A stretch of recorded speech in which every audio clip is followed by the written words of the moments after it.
Sarunu cikls Piestātne.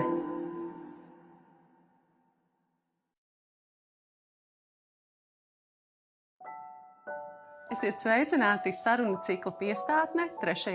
epizodē. Un man tiešām ir milzīgs prieks par šīs epizodes ciemiņu, viesi, sarunu biedru, jo nevelti joprojām manā telefonā šis cilvēks ir saglabāts kā draugs. Cilvēks, kas neatsaka palīdzību, cilvēks, kas iesaistīsies un neafišēs to, ka palīdz vai līdzdarbojās.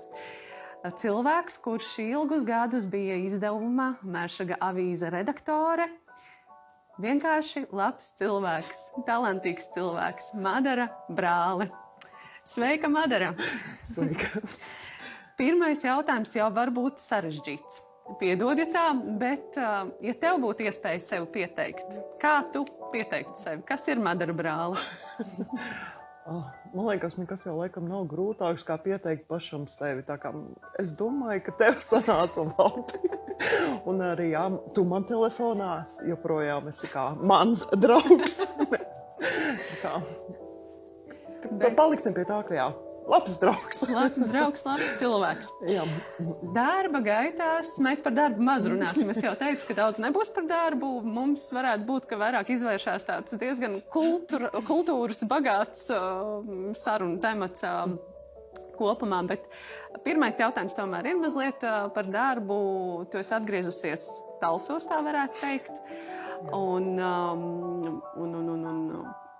Šī atgriešanās ir pēc diezgan ilgiem gadiem. Pirmos 5 gadus tu pavadīji Talsos, savus dzīves pirmos 5 gadus, un tagad atkal tu esi atgriezusies Talsos. Vispirms par to, kā tad ir atgriezties?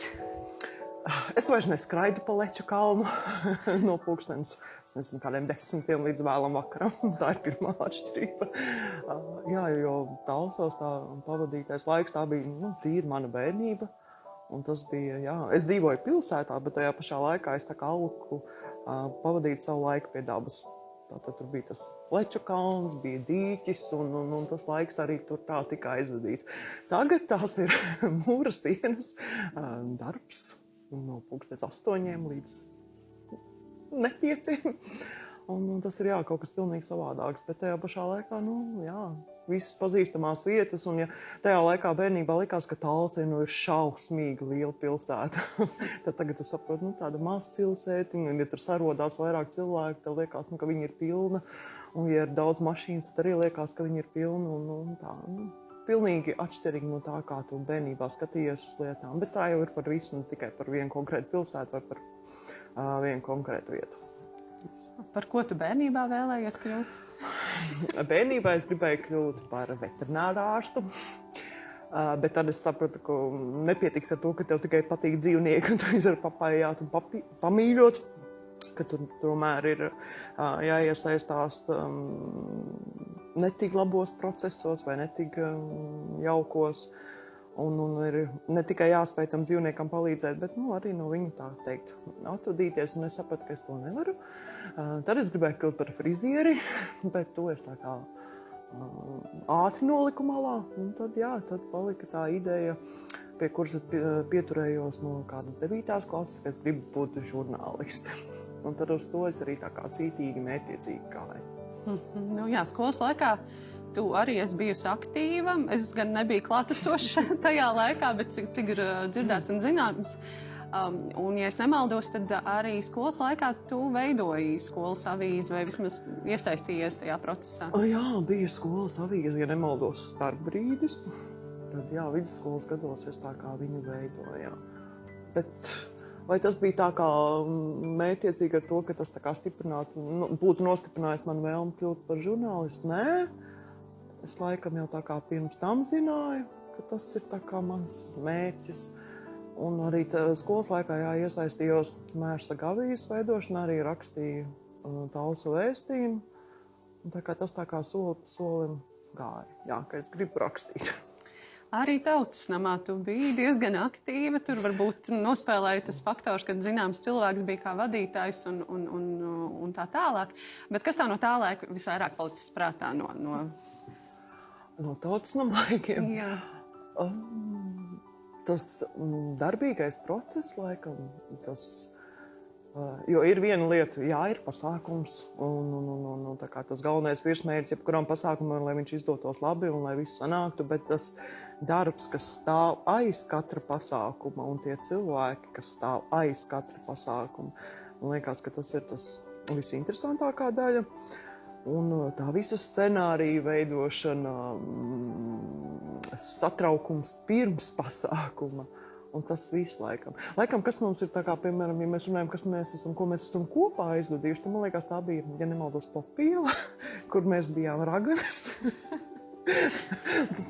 Tas man laikam ir tā visspilgtāk palicis prātā, jo man liekas, tas bija tas pasākums, ka mēs bijām šausmīgi daudz laika, enerģijas ieguldījuši, kā tas varētu izskatīties. Bet tad, kad pienāca tas pasākums, mēs sapratām, ka nekas no tā visa nav iespējams. Un mums bija ļoti jāimprovizē, un arī tajā pašā skatuves uziešanas brīdī bija tā kā ļoti jāimprovizē. Bet tas ir tāds labs brīdis, jo tas ir fenomens, kā tu esi satraucies, tev viss tā kā iekšā dun, bet tajā pašā laikā prāts griežās un strādā, un gala rezultāts rodas. To saspēli arī vēl kaut kā var izveidot.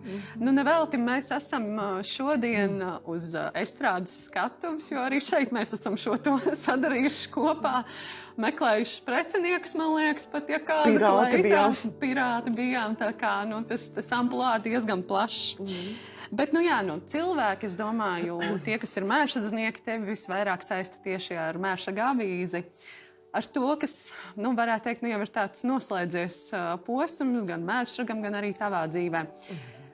Tad, kad tu sāki vai biji jau kādu laiku šīs avīzes redaktore, kāds bija tas sajūts, vai tas, ko tu sagaidīji no šī darba, piepildījās, vai tomēr bija tāds mazliet, tas tomēr nav tā, kā es biju domājusi.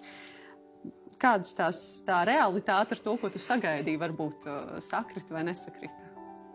Nevarētu teikt, ka es kaut ko ļoti gaidīju, bet, tas jau pirmām kārtām bija liels uzticība par to, ka tu esi vēl tikai studiju procesā un tev jau piedāvāja šo darbu. Un tad arī sāka strādāt, bet nevar noliegt, tie bija 10 gadi.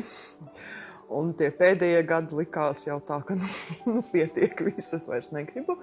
Bet tajā pašā laikā tu saproti, ka tu esi kaut ko tādu izauklējis, ka tā vienkārši to nolikt malā vai atdot kādam citam, tev mazliet ir žēl. Un tāpēc arī, līdz tā teikt, novadīja finiša taisnē šo izdevumu. Katrā ziņā garlaicīgi nebija, jo darbs pašvaldībā tas jau pats par sevi nozīmē, ka tā nav rutīna, ka tā nav vienveidība. Un tas ir, ja liekas, ka tev nekas vairs nepārsteigs, tad, protams, kādā brīdī tu attopies, ka tomēr ir šis pārsteiguma moments. Un tāda arī bija šī avīze. Un pirmie gadi bija interesanti ar to, ka tu esi sācis jauns cilvēks, strādāt, un kāda bija šī iedzīvotāja iesaiste, un kāda bija viņa tā kā skarbā kritika sākotnēji par to, ka kaut kas nav tā, kā varbūt vajadzētu, vai kā viņiem vēlētos. Bet es gribētu teikt, ka ar gadiem jau es tā kā pieslīpējos, kas ir tas, ko tā kā auditorija sagaida un ko vēlās redzēt. Un tad jau liekas, ka aizgāja. Protams, kļūdīties jau sanāca ik pa laikam, bet nekas tāds, kas nebūtu vēršams par labu. Un tad pienāca pēdējais izdevums. Kādas sajūtas? Man joprojām vēl atmiņā ir tas uzraksts atvadoties, parunāsim par sniegpārslu. Jā, tās bija manas sniegpārslas. Tas ar to savu pēdējo redaktoru slēju, es tā kā vēlējos pielikt punktu ne tikai kā šis izdevums pārstāvs iznākt, bet arī punktu kā savai karjerai, tā teikt, šajā jomā. Jo es domāju, ka laikam vairāk tā kā necentīšos kļūt par kādu izdevuma redaktoru vai vienalga sastādītāju vai kā savādāk. Tas bija tāds punkts gan šim te izdevumam, gan punkts arī man pašai. Tad īsti nepietrūks žurnālistika? Reizēm varbūt pietrūks, bet es pieļauju domu, ka tās rakstīšanas dēļ, ka tieši tās varbūt redaktoru slejas vai kaut kādu savu pārdomu. Jau problēmas tās pārdomas jau tagad to var izlikt jebkur, teiksim tā. Ir tik daudz iespēju, kur tu vari rakstīt savus pārdomas un piesaistīt kaut kādu savu noteiktu auditoriju, tā kā tā jau nebūtu problēma. Bet rakstīšana tādā ziņā jau ir diezgan sarežģīts pasākums, jo ar ko es saskāros rakstot slejas, uz pasūtījumu tu neko nevari dabūt. Un nav noslēpums, ka avīzes man tapa šie izdevumi pa naktīm līdz pēdējiem gadīs nodošanas brīdim, jo tieši dēļ šīm te slejām. Jo es saku, ja ir kaut kas tā kā uz pasūtījumu jādabūt, tad ir baigi grūti. Ja pat to mēnesi, varbūt tās ir kaut kāda ideja radusies, par ko varētu rakstīt, un tu esi viņu tā kā piefiksējis, bet tajā brīdī, kad tev tā ideja ir jāietērp tā kā kaut kādā plašākā vārdu lokā, tad tas maz nav tik vienkārši. Un es nekad necentos rakstīt par kaut ko negatīvu vai par kaut ko sliktu. Es gribēju uzrakstīt kaut ko jēgpilnu un kaut ko arī tā kā nodot tālāk. Jo nav jēga izgāzt savus, varbūt, es nezinu, žulti vai kaut ko aizvainojumu, kas man varbūt ir sakrājies. Tāds galīgi nebija mans virsmērķis. Tāpēc es arī sarežģīju procesu rakstīt, jo es gribēju uzrakstīt kaut ko, tiešām jēdzīgu, ja tā var teikt. Un tāpēc tas bija tā grūti. Tāpēc, redaktora slejas man nepietrūkst.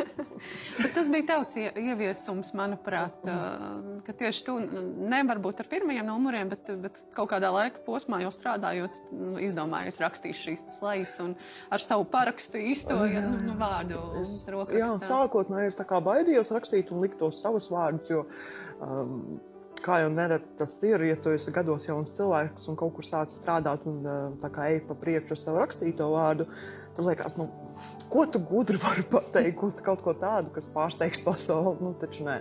Un pirmām kārtām jātiek ar to savu iekšējo es galā, tā teikt, ka tu vari kaut ko uzrakstīt, tev ir sava pieredze un to savu pieredzi tu drīksti uzlikt uz papīra, un tā var nesakrist ar citiem cilvēkiem, un nevienā brīdī tu necenties pierādīt savu taisnību, bet tas ir tikai viedoklis. Tāpēc pirmajos numuros es zinu, es savus tā kā vārdus neliku, es centos sameklēt kaut kādus cilvēku teikto un to ieteikt vārdos, bet pēc tam jau laika gaitā aizgāja tomēr, ka es gribu to savu vārdu pateikt. Man liekas, ka avīze ir tāda, tu radi, tu aizsūti uz tipogrāfiju, tad pa paskastītēm tiek izlikta. Un, kāds noteikti piezvanīs, pateiks, tur bija tas nepareizi, bet tos labos vārdus es ticamāk saņēmu, bet ne tik bieži.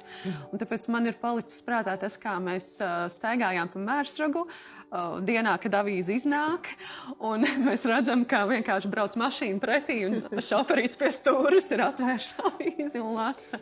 Un tad liekas, tad tomēr gaida cilvēku, un pilnīgi noteikti arī man tās dienas, kad es zināju, kā avīzē jābūt, bija tās gaidītās dienas, īpaši tad pirmais bija izlasīt šo redaktoru sleju, un reizēm, kad tā avīze nebija varbūt tajā īstajā datumā, tad tā, kā, un tad tik tā paskastīt un meklē, kad būs. Attiecībā, par tām paskastītēm un par to, ka cilvēki tiešām gaidīja šo avīzi, tas ir pārsteidzoši. Tā var likties, kas tas ir tāds vienkārši pašvaldības izdevums, kam tas ir 100 gadu vajadzīgs. Bet patiesībā, cilvēki to gaida, jo nevar noliegt, preses izdevumi ir pietiekami dārgs prieks, un tiešām gribētu teikt, ka šobrīd tas ir prieks, un tad tiešām to pašvaldības izdevumu arī gaidīju, un bija zvani par to, kāpēc manā paskastītē tajā un tajā dienā nav šī avīze. Un ir arī vests un tā kā ielikt šai paskastītē, un tajā pašā laikā arī ir bijuši tādi gadījumi, ka kaut kādu iemeslu dēļ, piemēram, pasts tajā piekdienā, kad iznāca avīze, nevar izvest, un tad arī mēs esam pašas vedušas un braukuši tajā laikā visu Mērsagu novadu, un arī šīs avīzes izdalījuši arī tāds piedzīvojums ir bijis. Tā kā patiesībā jau nav tā, ka tikai tie ir bijuši tīri tāda rakstīšana, bet tas piedzīvojumu loks jau pa tiem gadiem arī ir bijis tāds interesants. Man gribas teikt visu cilvēku un to, kas gaidīja šo avīzi vārdā. Lielu paldies par tavu darbu. Redaktors slejās tu ļoti bieži izmantoji citātus no grāmatām un nav noslēpums, ka tu esi arī grāmatu lasītāji, kā mans vīrs saka, viņa vienā vakarā var izraut tik biezu grāmatu, tā kā ar tādu apbrīnu par tevi runājot. Kā tev liekas, kāpēc tev tā mīlestība pret grāmatām? Vai tas saistīts ar to, ka mamma bija bibliotekāra, vai ar to, ka ome bija latviešu literatūras skolotāja, vai vienkārši tu kaut kā uzaugi ar šīm grāmatām, tas tā izgāja? Patiesībā nē. es atceros laiku, kad dzīvoju vēl Talsos, un mamma man mācīja lasīt. Un tā lasīšana notika par to, ka... Nē, tad es mācījos burtus, un burtus, ja es zināju nosaukt, un pēc tam gāju krāsas, es par to dabūju, bija šie krāsainie vitamīni. Tā bija, tā kā teikt, motivācija. Tajā laikā, nekas no mācīšanās, man principā, tas bija tāds, zobu sāpes. Tad, kad jau dzīvoju Mērsagā, tad es ārā drīkstēju iet tikai tad. Man bija A4 klade, kurā bija burti. Vispirms bija burti jāsaraksta, un tad bija viens teikums tā kā jāsaraksta. Tikai tad es drīkstēju iet ārā. Un ar lasīšanu arī man bija jāizlasa grāmata, un tā kā pēc tam viņa jāatstāsta, kas tur tajā grāmatā bija. Atceros, bija mazā nāriņa, un tajā mazajā nāriņā tas ievads bija tik šausmīgi garš un tik garlaicīgs, un es saprotu, ka es neko no tā visu nevaru atstāstīt. Un man tik šausmīgi nepatika, jo tas bija tā kā, spiestā kārtā. Tas bija vienkārši jāizdara, lai tu kaut ko dabūtu pēc tam pretī, un tad respektīvi varētu iet ārā un pavadīt to laiku ārā. Bet tad es pat nezinu, kā tas aizgāja, ka tomēr tās grāmatas kaut kā piestaisīja. Laikam tajā brīdī, kad pazuda tas brīdis, kad kaut kas ir jādara piespiedu kārtā vai kaut kādu mērķu vārdā.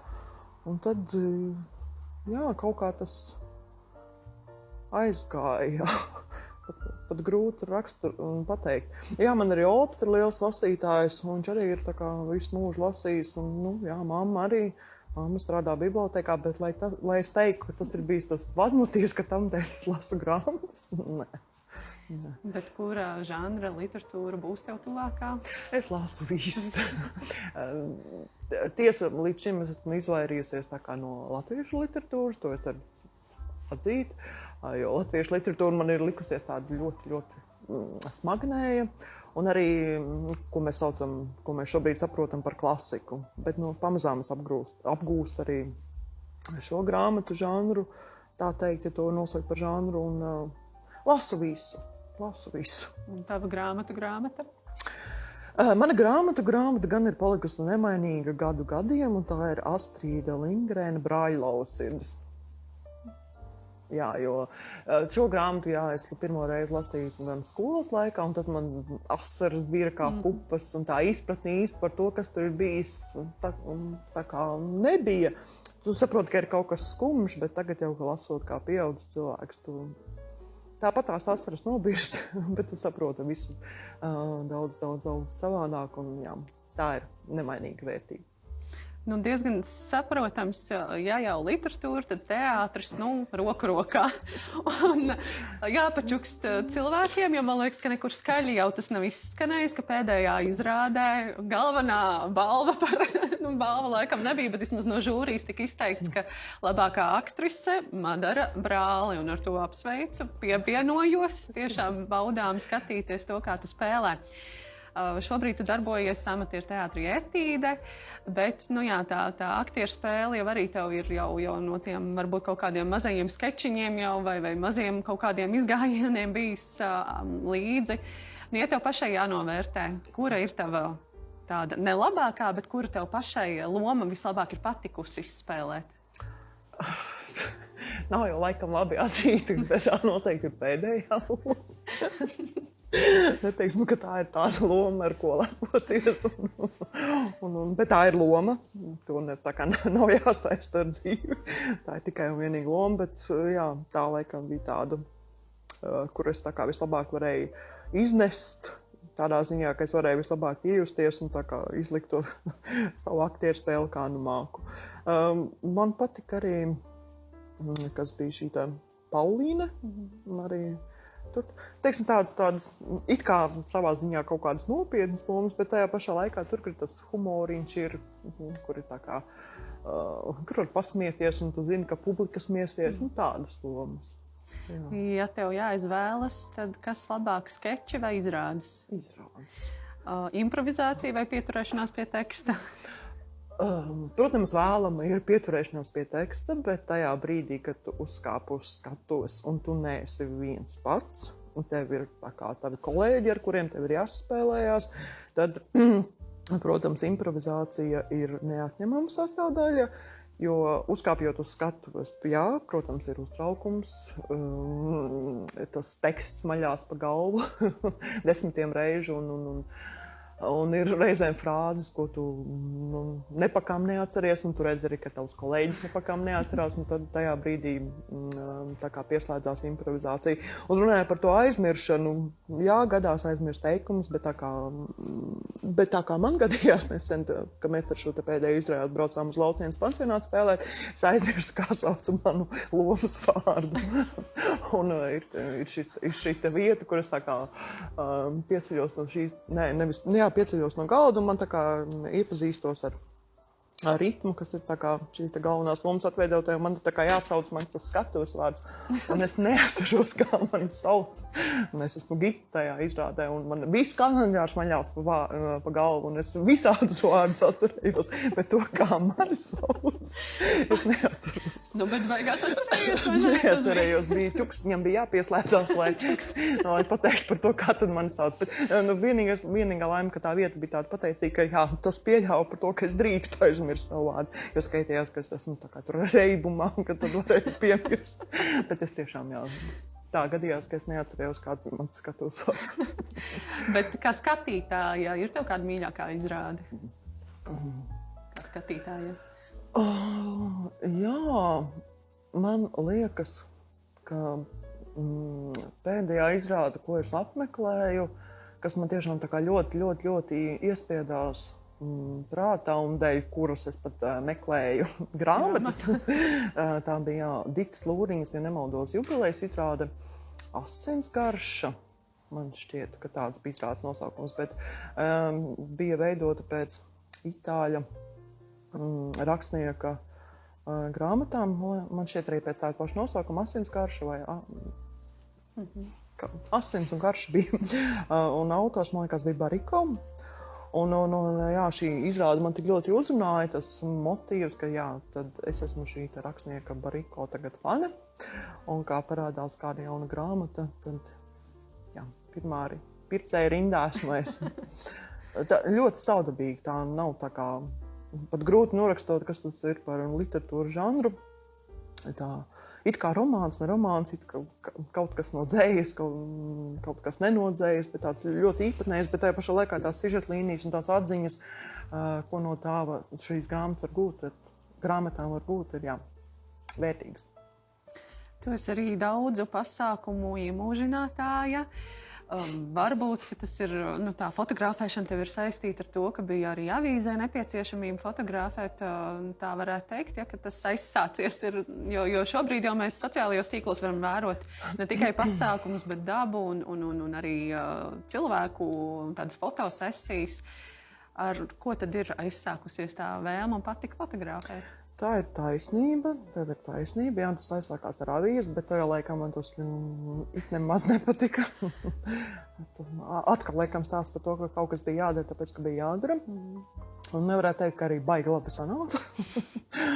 Bet tagad, jā, laikam ejot, tad es sapratu, ka tas ir interesanti.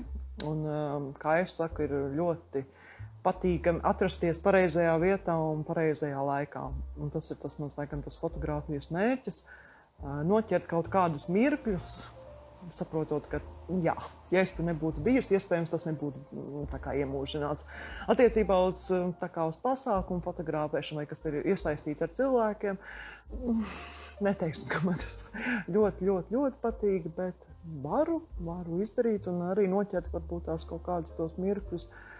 Bet, kas attiecībā uz pasākumu foto jau ir baigi grūti, jo man tā kā gribās pieiet radoši un varbūt tās netik pievērsties uz to, kas tur uz tās skatuves notiek vai ko tie cilvēki tur dara, bet varbūt tās kaut kādas tādas mirkļus, kas, piemēram, arī bija jūras svētkos līja šis lietus, un tad, jā, bija šie lietus sargi un tās lietus lāsas un tāda brīža, vai tur kā cilvēki pa peļķēm lēkāja un dansoja taisnu pat, un tas likās, jā, tā, forši iemūžināt tādas mirkļus. Tā kā, jā, bet, jā, patīk arī atrasties pie dabas un iemūžināt tās lietas, kas noris dabā, un noķert kaut kādus mirkļus. Un reizēm, protams, tu vēro kaut kādas norises dabā, un tu saproti, ka tu vari necensties to iemūžināt fotogrāfijā. Tas pirmām kārtām tas nenodos ne pusi no tā stāsta, ko tu esi redzējis ar savām acīm. Un no otram kārtām, ir lietas, kurām ir vienkārši jāpaliek tavā atmiņā par to, ka jā, to tu esi redzējis, tas ir bijis. Un tas nebūtu nav viss. Fotografēšana, rakstīšana, teātris, vēl ir arī gleznošana. Un pirms kāda laika bija pat izstāde informācijas centrā. Nu, kā tu pie tā nonāci? Kārtējais stāsts par to, ka skolas laikā man tā lieta ļoti nepadevās. It nepakam. Biju diezgan briesmīgs zīmētājs. Mamma ar saviem portretiem noteikti nelepojās. Un visas klusās dabas un putni un dzīvnieki arī nē. Bet pēc, ja nemaldos, tas bija pieredzes apmaiņas brauciens uz Spāniju, un tad manā īpašumā nonāca dzērienu pudele, uz kuras bija tā kā flamenko dejotāja ar vēdekli.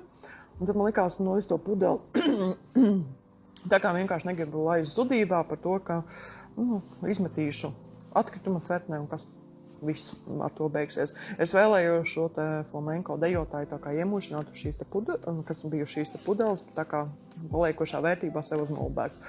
Un tad tā arī tapa šis te viens no pirmajiem zīmējumiem, šī te flamenko dejotāja. Un tad es sapratu, ka nav jau nemaz tik traki, ja tu kaut ko skaties uz to, kas tev ir tā kā kaut kas priekšā, un tu zīmē un tā kā pieliec to savu interpretāciju par tēmu, tad jau kaut kas arī var sanākt, jā. Un tā ik pa laikam kaut kas top. Jā, gleznošana, lasīšana, tās tādas statiskas nodarbes, uz vietas jābūt. Tad tu liec laikam pretī atkal kaut ko citu, un tā ir šī te garo distanču mērošana. Es nezinu, vai joprojām ir aktuāli, bet vismaz pagājušā gadā vai pandēmijas laikā laikam tas bija tāds veids, kā pavadīt savu laiku, kā pie tā tu varbūt nonāc. Tur es nonācu kopā ar savu, jau tā teikt, bijušo kolēģi Ingu, ar ko mēs strādājam kopā pašvaldībā. Un tas pirmais, laikam, es nepateikšu, kur tas bija gads, bet mēs tā nospriedām par to, ka bija pārgājiens pa Mērsagu, pa Bānīša ceļu. Cik tur kopā varēja būt? Kādi 20 kilometri, bet tas mums tā teikt, biroja žurkā arī likās daudz, un mēs domājam, kāpēc, ka nepamēģināsim. Mēģinājām, nogājām, izdzīvojām, viss bija kārtībā, un tad tā nākošā ideja bija par to, ka mēs tā kā varētu iemēģināt roku arī pārgājiens, kas katru gadu notiek Kolka dubulti. Un tad, jā, iemēģinājām. Un tā kā es tā kā nogājuši, kas ir tas mans lielākais rekords, ir šie 70 kilometri, tad es nogāju no Kolkas līdz Mērsagam. Un var likties diezgan dīvaini, muļķīgi, kādu vēlmu pēc tur sevi dzene tos kilometrus, bet tas, ar ko mēs arī ar Ingu esam secinājuši, ir tik patīkami sajusties nogurušam. Ir viena atšķirība par to, ka tu atnāc no darba mājās un jūties noguris. Un ko es arī tagad dzīvojot kopā ar saviem vecākiem tausos, viņiem nav ne mazākās nojausmas, kā tas var būt, ka tu esi pavadījis 8 stundas birojā, kur tu esi cēlies noguris. Jo viņi ir visu mūžu strādājuši fizisku darbu, tur, protams, skaidrs, nogurums tā ir loģisks iznākums. Bet šeit, jā, tie cilvēki, kas mēs pavadām šo laiku birojā un pie datora, jā, arī mēs nogurstam, un stipri savādāk, un tas nogurums ir kaitinošs, jo tas nav tāds nogurums, kur tu vari ielikties gultā un uzreiz aizmigt. Tas ir tāds nogurums, ka tāpat tās domas maļās pa galvu, un tu esi pārdomājis 101 lietu, un nomocījis sev vēl vairāk. Bet šie pārgājieni, tas ir tas, kas dod tev to patīkamo fizisko nogurumu, jo tu saproti, no kā tu esi noguris. Kājas sāp, muguras sāp, viss sāp. Un liekas, ka otrā rītā tur vajadzēs ceļam krānu, lai tev no gultas dabūtu ārā, bet tā sajūta ir dzīvāka kā pirms tam.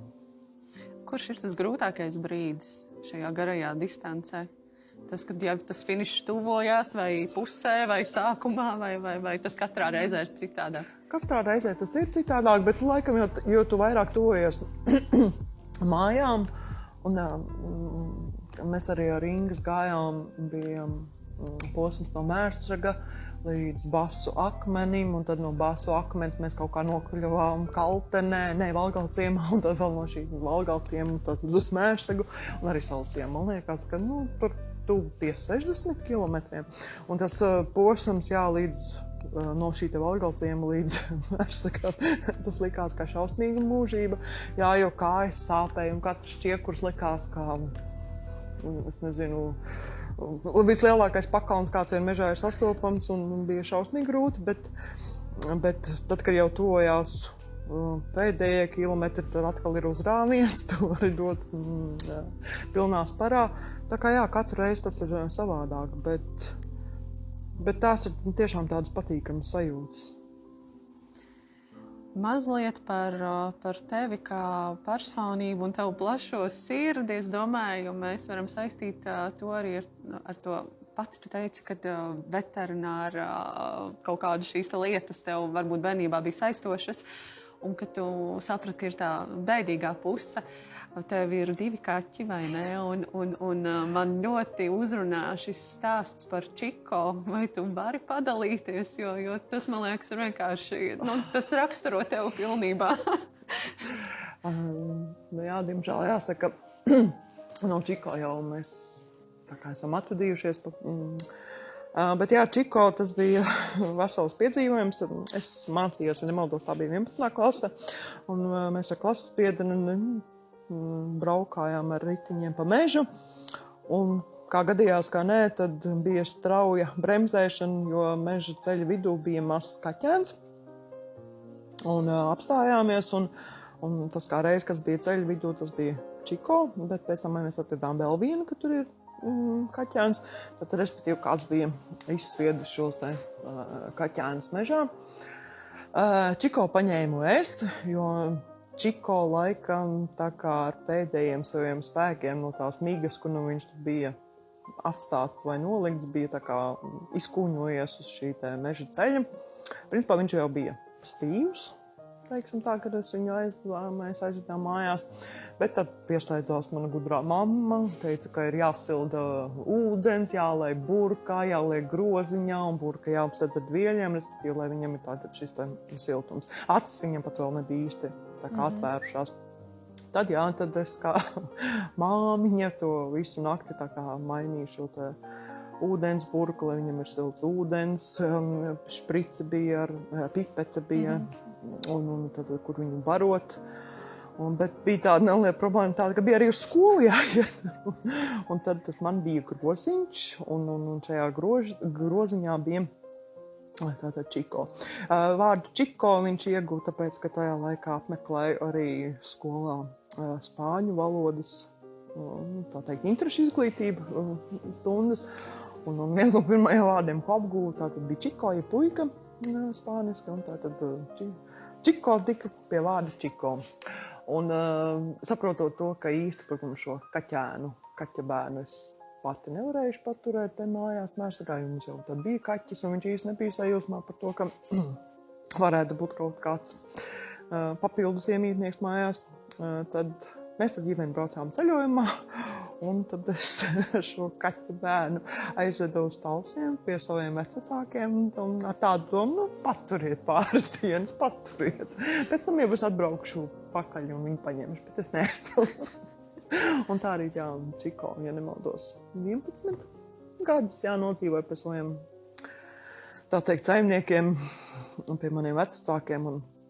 Bet, diemžēl, pagājušā gada rudenī, tad, diemžēl, Čiko devās uz labākiem medību laukiem, bet es pieņemu, ka par dzīvi viņš nesūdzējās. Man ir tas gods tev pazīt, un tad man tā arī šos jautājumus domājot, likās, daudz tādu smieklīgu atgadījumu ir bijis, un bieži vien ar mašīnām kaut kur mēs esam kaut kur iemaldījušās vai kādam akmenim uzskrējuši. Tur, protams, varētu runāt par mūsu prasmēm vadīt mašīnu un saskatīt lietas, bet ne par to stāst par tiem piedzīvojumiem. Kā tev liekas, vai tu pati meklē piedzīvojumus, vai tie piedzīvojumi tevi kaut kā atrod? Es domāju, ka mani atrod. Jo es neesmu no tādiem cilvēkiem, kas tā kā baigi augtu liekus piedzīvojumus, tā teikt. Bet gadās, jā, tie piedzīvojumi notiek. Bet tas, laikam, ir tā kā pat labi.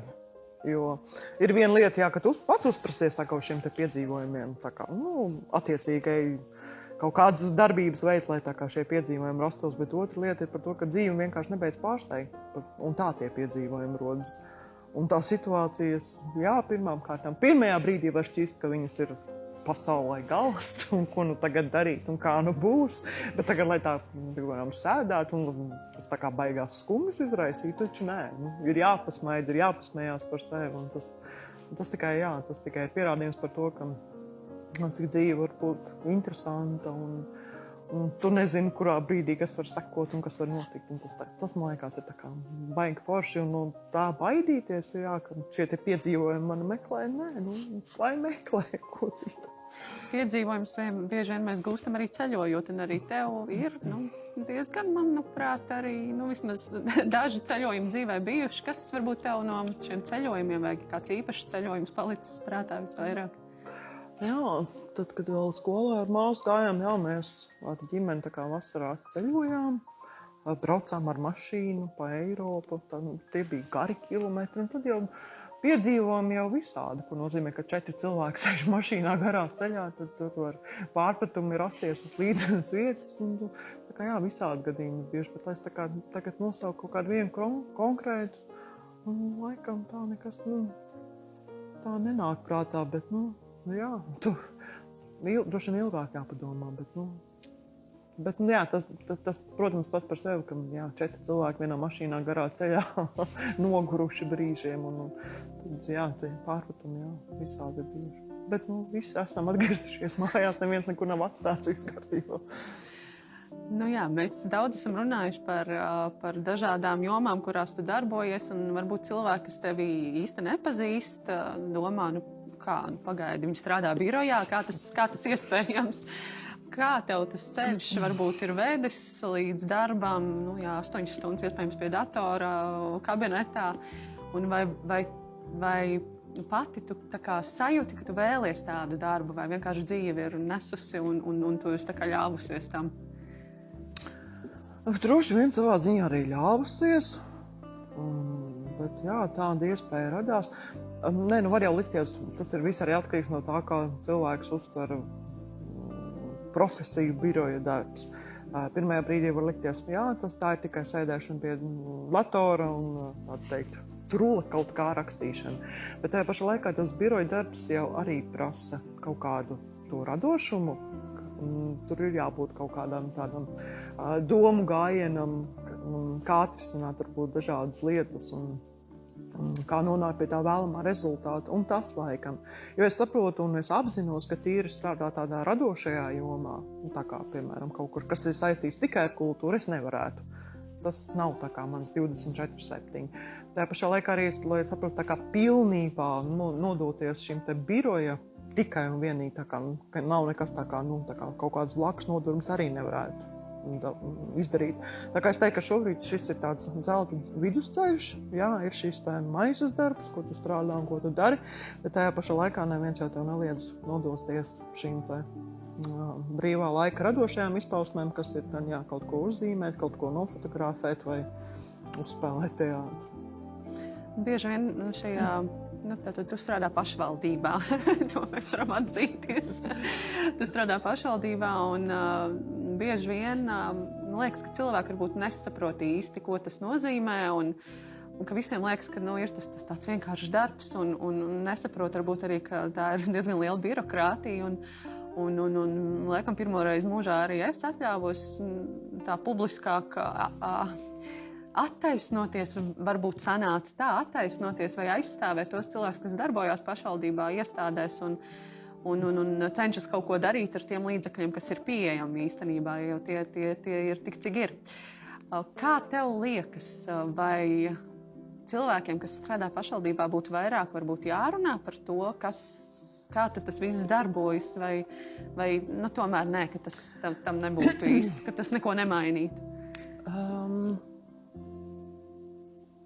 To ir tā diezgan grūti komentēt, jo pašvaldība tas pats par sevi ir tāds diezgan sarežģīts organisms, ja tā var izteikties, jo tā uzbūve, kā noris pašvaldības darbs, ir tik šausmīgi krasi atšķirīgs no tā, kā noris, piemēram, jebkurā sijā vai tāda veida uzņēmumā. Jo tā pašvaldība ir tik ļoti atkarīga no daudz kā, un to visu kompleksu ir tik šausmīgi grūti izskaidrot, jo tās jomas, ko aptver pašvaldība, ir tik milzīga, un tas interešu loks arī ir milzīgs, jo nekad nebūs tā, ka cilvēkam interesēs viss, kas notiek pašvaldībā. Parasti tās ir kaut kāds konkrēts joms un konkrēts jau notikums vai specifika, kas šim te cilvēkam interesē. Tāpēc tādā vispārīgā skaidrojumā, protams, jau šis darbs notiek, tas notiek arī tāpatās ar šobrīd ar pašvaldības izdevumu, gan ar mājaslapu, bet ja cilvēkam to nevajag un tas tā kā nav saistoši, viņam jau tas tā kā neinteresē. Tajā brīdī, kad viņam, protams, būtu kāda konkrēta vajadzība, jau konkrēta interese, tad jau cilvēks lielākoties tā kā vēršās pašvaldībā. Tāpēc tas skaidrošanas darbs ir tik komplicēts, sarežģīts, jo tās, kā jau es teicu, tās jomas ir tik ļoti, ļoti daudz.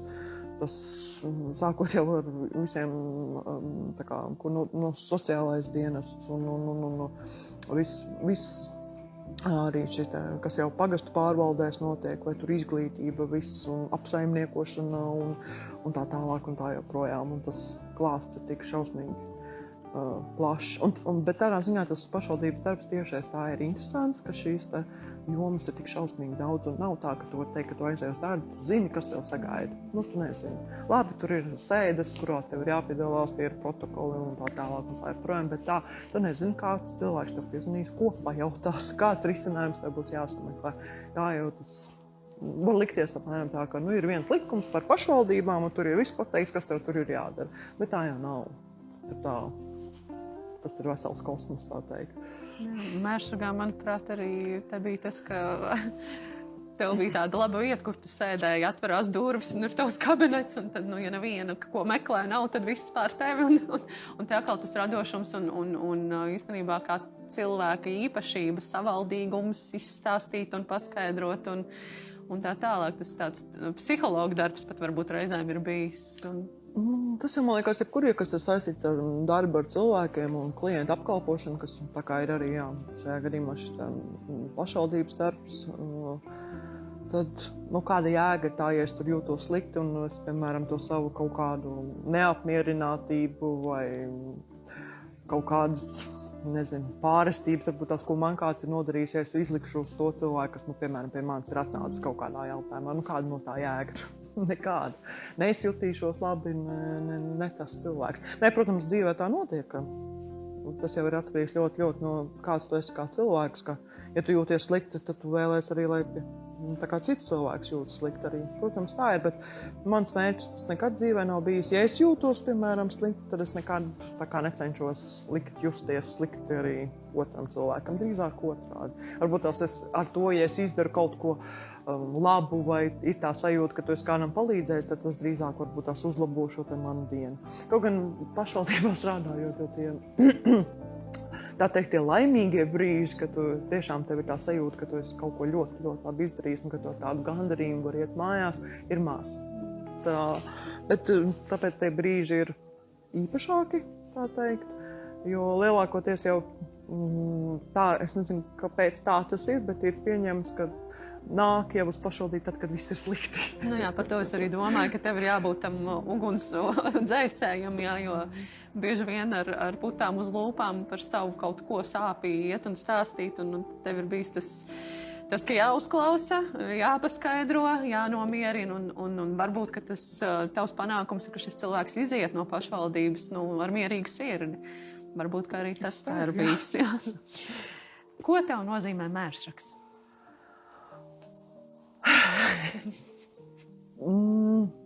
Droši vien jau, ka tās ir manas mājas. tā varētu teikt.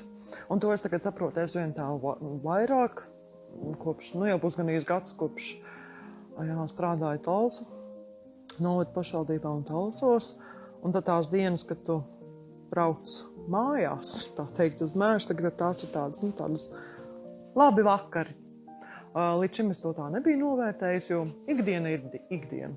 Ko tu aizēju uz darbu, aizēju uz mājās, un ņemot vērā, ka man uz to darbu bija tik šausmīgi tālu jāiet. Skats uz logu. Jā, skats pa logu, un tas nelikās nekas tāds. Tas tāpat tās, kā smējās par tiem cilvēkiem, kas dzīvo pie jūras, un ka viņi pa to gadu pie tās jūras aiziet varbūt pāris reizes. Un tas ir tieši tas pats tāds. Tagad tam ir kaut kā pavisam cita vērtība. Tā sajūta, ka tu brauc mājās. Lai es teiktu, ka es te tā kā baigi atbraucu mājās un es tā kā, cenšos iestaisīties sabiedriskajā dzīvē un tikai bizoju riņķi un apkārt un tā kā visu, apskatu, aplūkoju, kas te pa to nedēļu mainījies, tā nē. Bet vienkārši tā sajūta par to, ka te ir mierīgi, te ir kluss, te ir, mani kaķi, manas sienas un tā. Varētu teikt arī savā ziņā tā radošā atmosfēra. Kaut kas no tā visa, Jo dzīvot pilsētā, lai arī Talsa tomēr mazpilsēta, tā tomēr ir dzīve pilsētā. Tas nav tas, kas var likties, tie, kas ir 40 km starpā, bet tajā pašā laikā tas ir kaut kas pilnīgi savādāks. Arī te brīvdienās mašīnas kursē uz priekšu, uz atpakaļ, ir tā kā maģistrāli, bet tas tomēr ir kaut kā pilnīgi savādāk. Mēs esam šobrīd, tu arī teici, gadu jau strādā Talsu novada pašvaldībā. Mēs esam zem Talsu novada. Tas gribam vai mēs negribam to, bet kaut kādā ziņā mums ir kaut kādas pārmaiņas jāpieņem, mums pašiem ir jāmainās, bet kas varbūt ir tas, ko Mērčakam noteikti vajadzētu saglabāt? Nav jau tā, ka šīs pārmaiņas ir tādas par to, ka kaut kas tik šausmīgi ļoti mainīsies. Tādā ziņā par to, ka Mērsakā kā tādā kaut kas mainīsies, jo lielākoties jau viss ir atkarīgs no mums pašiem. Tā kā, ja mēs gribam svētkus, tad mēs veidojam svētkus. Ja mēs gribam popularizēt savu vietu, tad mēs to arī daram. Tādā nozīmē, es domāju, ka tas tāda viena reforma vai otra vai trešā vai ceturtā, kas vēl mūsu dzīvu laikā nāks, tiešām neko tādu jau nevar mainīt. Kas mums var atņemt jūru? Mums var atņemt, neviens mums to jūru neatņems, bāku, pārcels kaut kur citur, netaču. Tās lietas jau, kas ir tās mūsu vērtības, kas jau gadiem tas stāv un ir tās taču. Neviens neatņems, un tās pārējās lietas, tas viss ir ietekmējams, tas viss ir maināms. Uz ko vajadzētu virzīties? Lai mēs tā labāk justos, labāk dzīvot, lai pie mums labāk justos citi arī. Nedomāt, ka viss ir slikti. Es saprotu, tas es pieņemu, ka šobrīd ir visā Latvijā par šī tā baigi neiedziļinoties šādos norisēs, bet tādas pārmaiņas, es saku, nebūs jau ne pirmās, ne pēdējās, vienkārši tā elastība, pielāgoties tam visam. Jo nav jau tā, ka man arī ir, liekas, ka ir šausmīgi. Vienkārši, protams, ka nē. Tas pirmām kārtām ir tas skaidrošanas process, kas ir noticis, kā tagad būs, kā notiks, un tās visas lietas arī pirmām kārtām man pašai ir jāsaprot, un lai pēc tam es varētu vēl kādam citam to visu izstāstīt. Tas, protams, viss ir sarežģīti, un ir atšķirības, un būs atšķirības, bet pasaulē gals jau tas nav.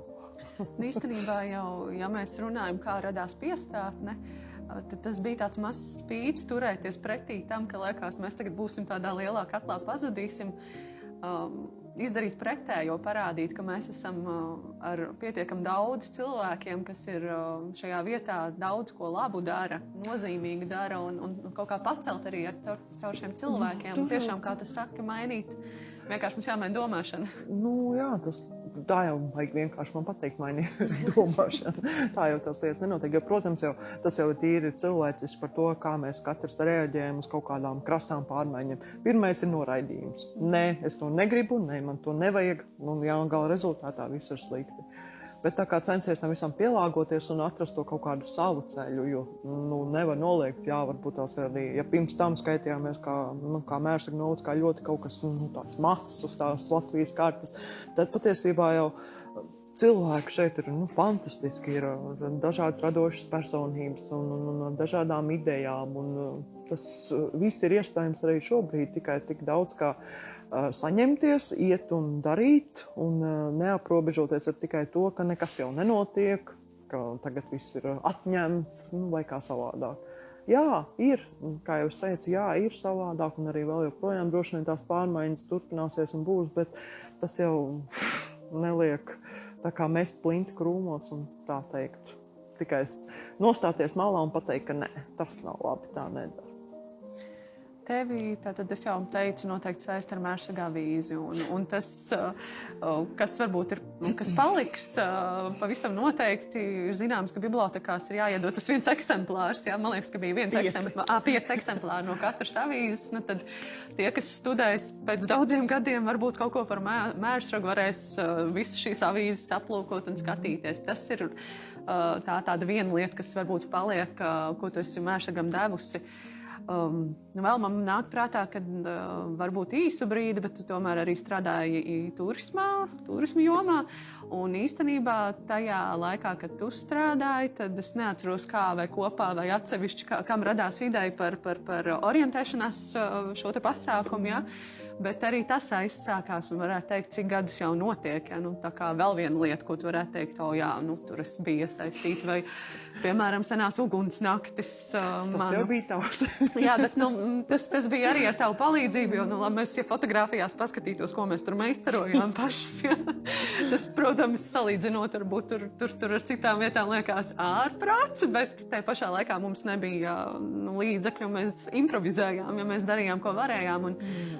Un šobrīd jau tas ir atkal jau varam piesaistīt ugunsšovus un izaudzis citā līmenī, varbūt pasākums. Bet vēl viena lieta, kur tu esi bijusi, un tad arī man tur kaut kā... Es zinu, ka tev tu nebūsi no tiem cilvēkiem, kas teiks, es to darīju, bet tomēr, kas tev pašai sagādājas vislielāko gandarījumu tieši Mērsagā? Tavs ieguldījums, ko tu esi paveikusi? Orientēšanās sacensības tās tiesa, vai? Bet, ja godīgi jāsaka, es neatceros, kā tapa šī ideja, bet tā ideja tapa bija. Es pieņemu, vienkārši laikam bija daudz šīs māja brīvdienas, pieņemu, ka visas 4 pēc kārtas kaut kā sakrita varbūt tās, un ka bija šis brīvs, un ka tā ideja par to, kā pavadīt šo brīvo laiku, ne tikai pakustināt kā šūnas, bet arī tātad aktīvi. Un, protams, ja man iedotu karti un kompasu, ko sevi ietver orientēšanās kā tāda, tad ir diezgan bezcerīgi, bet tā ideja tieši par šo fotoorientēšanos. Un arī pašai jau bija interesanti, arī mēs staigājām pa Mērsagu un fotografējām šīs kaut kādas niansītas, tur paskastītas, vai tur kaut kādus īpašus kokus, vai ēku stūrus, un kas var būt tās ikdienas tajā skrējienā un ritējumā pat nav iekrituši ne acīs, un tad tu skaties uz to bildu, kur tad ne jau Mērsagā kaut kas tam līdzīgs. Un tas tā likās interesanti. Un kaut kā tas tā tradīcija ir noturējusies. Bet man, tagad mēs sarunas tā gaitā, es saprotu, ka tie pasākumi, kur tā kā esmu bijusi iesaistīta, ir bijusi tik šausmīgi daudz. Tur lielākā vai mazākā vērā visi jūras svētki, Mērsagas svētki, tur tautas namas sezonas atklāšanas, tautas namas sezonas noslēgšanas, vai tur Jāņu pasākumi, un tas viss, tas ir bijis tik šausmīgi daudz. Un laikam jau tā ir tā labā sajūta un apziņa, ka tu tur esi bijis iesaistīts, ka tu tur savu to ieguldījumu esi devis, lai citiem ir prieks. Bet nevar noliegt, ka ir arī savas blakus parādības. Es tagad uz pasākumu tā kā vienkārši kultūras baudītājs neprotu aizsīt. Jo es nostēžos un tad es kaut ko pukstu par to, ka kaut ko varēja to savādāk, tur jau vajadzēja tā un šitā. Un ka ir šausmīgi grūti atslēgties no tā, ka tas ir tā kā tās kultūras otrā pusē visu laiku stāvējis. Un tagad aiziet tajā, kur tu vari vienkārši to kultūru baudīt. Tas tā kā tā ļoti vienkāršot izsakoties profesionālais kretīnisms. Es šajās situācijās tagad man bija līdzīgi kādu laiku, un tagad es mēģinu skatīties no tā otrādi. Es biju tik jauna, un ak, kungs, kā es to izdarīju, varētu taču tā, vajadzēja tā, un mēģinu tā kā savādāk, paskatīt, iekāpt tajās kurpēs, ko tas varbūt organizators dara, un, varbūt vajadzēja tā un tā, bet, es jau arī tur kļūdījos un kaut kur citur kļūdījos. Protams, jau tu saproti. Ir jau vienkāršāk piekasīties par kaut kādām lietām, ko cits dara, nekā varbūt tā atzīt tās kļūdas, ko tu tā kā pats esi darījis. Bet tā ziņā nav problēmas, ir bijušas kļūdas, un katru reizi tā uznākšana uz tā skatuves jau liekas, kā kāda pelna pēc man to vajadzēja, kas man to spied, kas man to lika, kāpēc es nevarēju mierīgi sēdēt gultā pie televizora, pie dīvāna un tā kā normāli pavadīt tā kā to laiku. Bet tad ir tas pirmais teikums, kas tev ir tā kā jāpasaka, esot uz tā skatuves, un tad jau tas aiziet tā, ka tu ieiet tajā kaut kādā, es nezinu, azartā vai tajā citās tajās sajūtās, ka tas vairs nav tā kā pārkāpt sev pāri. Man liekas, tas arī tas lielākais izaicinājums esot uz skatuves, pārkāpt tai komforta zonai pāri, izkāpt tā kā no tās sava ētuma un tās labās sajūtas par to, ka 4 scenās jau viss ir baigi labi un viss ir kārtībā, tev neviens neskrien virsū. Neko nedara un viss ir slikti, ko citi dara. Arī bet tas ir tā kā. Man liekas, no tā kā pa visiem šiem gadiem es arī tā kā neesmu izaugusi no tās sajūtas, ka tas pirmais brīdis uziet uz tās skatuves, tas ir jāsaņemās, ir jāizdara, un tad tas aiziet tā plūsmā. Un vienalga, vai tu spēlē, vai tu vienkārši tev ir, es nezinu, viens pantiņš jānolasa, vai tur, es nezinu, jāpiesaka, ka kaut kas nebūtu. Tas satraukums un uztraukums jau nepazūd. Bet attiecībā uz to satraukumu un uztraukumu man tā liekas ir laba lieta, jo, ja tu kaut ko dzīvē dari bez uztraukuma sajūtas, tu to nedari tā kā pilntiesīgi un tā kā ar pilnu atdevi. Ja tev nav uztraukums, tad man liekas, ka viss arī tā nepārāk labi gala rezultātā beidzās. Bet, ja tev ir tas uztraukums, un tas uztraukums kaut kā nevis pat, tā kā varbūt citos gadījumos tev tā kā paralizē vai kaut kādas ierobežo kaut kādas spējas, tad šis te skatuves uztraukums tāds, kas tev liek mobilizēties, tev tur galva pilnīgi, es nezinu, griežās, un tev tas prāts strādā, un tu vari iziet no jebkuras situācijas. Tas tāds interesants, jo, principā, ikdienā tu, var sēdēt pie vienas lietas un ilgi un dikti skatīties, kā to atrisināt, bet tagad tev tas ierobežotais laiks un ir asi jāreaģē, tas ir pilnīgi kaut kas tāds savādāks. 3 lietas, par kurām tu esi šobrīd vispateicīgāk. Ko tu pateiktu paldies?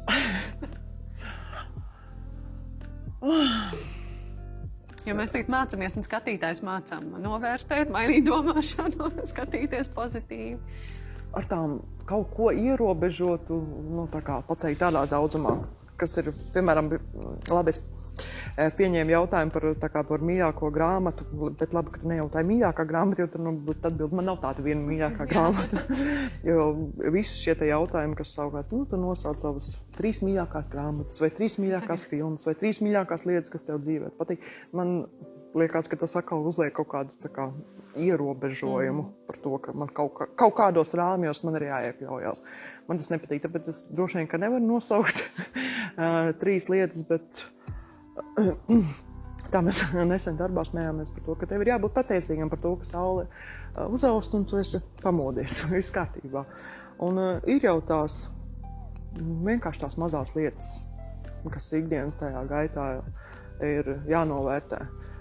Nav tādam kaut kādam baigiem apjomīgajam pasākumam vai lietā jānotiek. Vai, piemēram, pagājušajā nedēļā braucu no Talsēm mājās uz Mērsagu gāza lietas, vienkārši šausmīgi.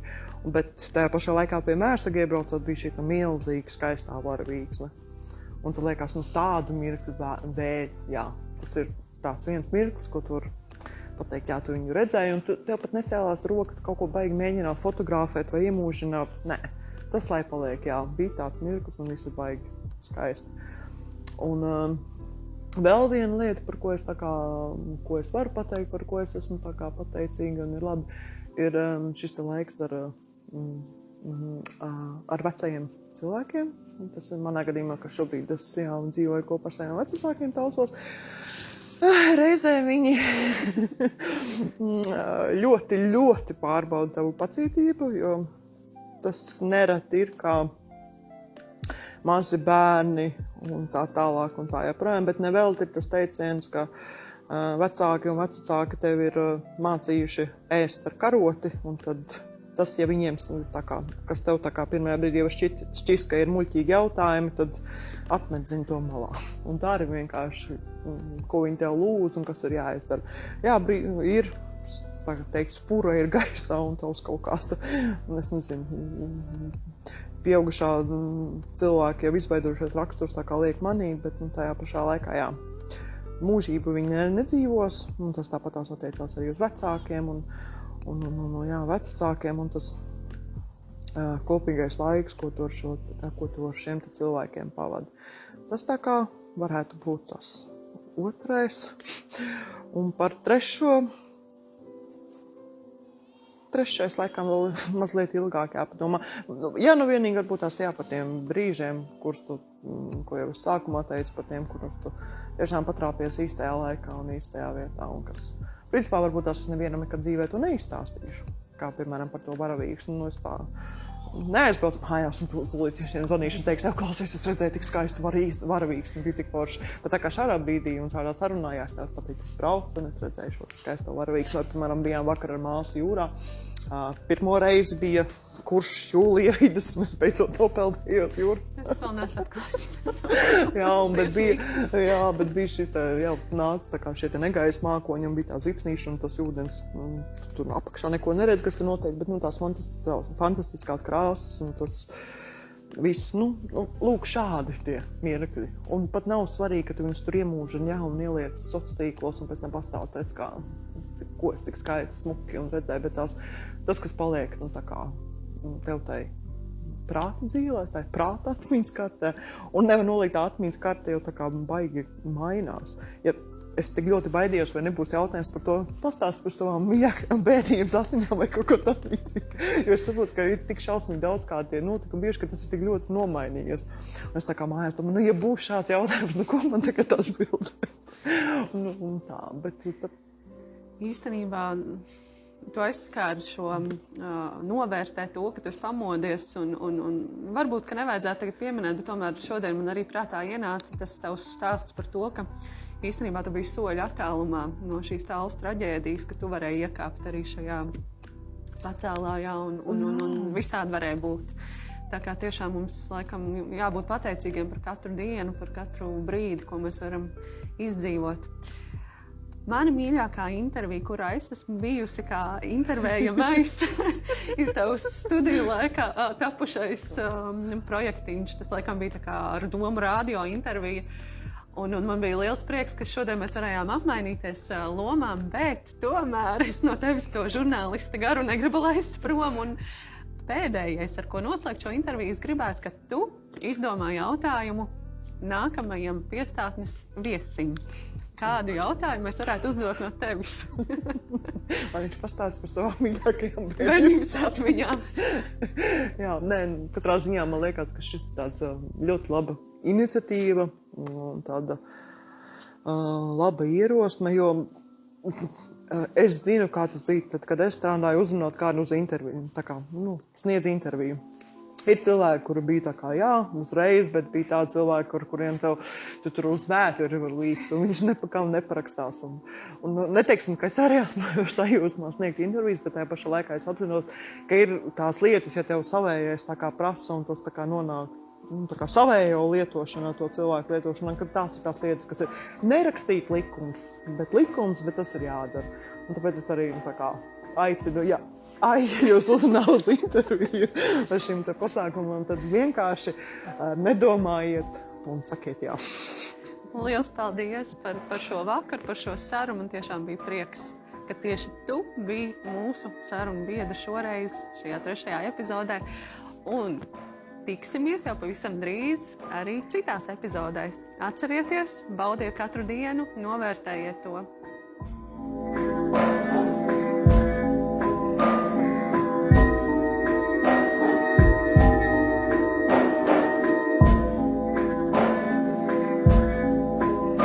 Piestāj un ieklausies.